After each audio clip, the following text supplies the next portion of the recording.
Si tratta di una delle più grandi kermesse dedicate all'innovazione e al digitale, una settimana di iniziative che ha fra gli obiettivi quello di trasmettere a cittadini ma anche alle aziende la capacità di essere preparati a gestire il digitale. L'approccio che abbiamo portato quest'anno è pensato per realizzare delle esperienze, quindi dei momenti brevi, ma per far toccare con mano le tecnologie, per far rendere conto alle persone che sono disponibili, sono accessibili. Oggi noi siamo fra gli ultimi come utilizzo di internet, mentre siamo grandi utilizzatori di cellulari, ma usiamo pochi servizi come ad esempio l'home banking.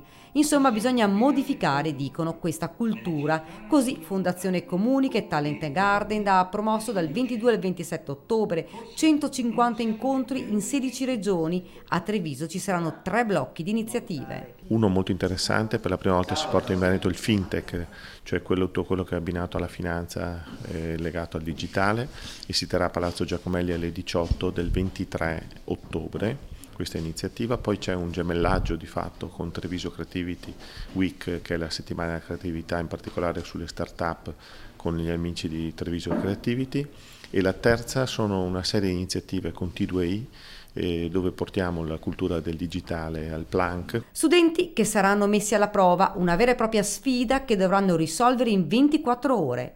Un festival che vede la presenza anche della Camera di Commercio di Treviso e Belluno. E ovviamente l'innovazione, la digitalizzazione delle imprese è uno degli elementi cardini che la Camera di Commercio ha puntato in questi anni, perché il governo ci ha chiesto di fare uno sforzo maggiore. Un mondo, quello digitale, che sarà alla portata di tutti.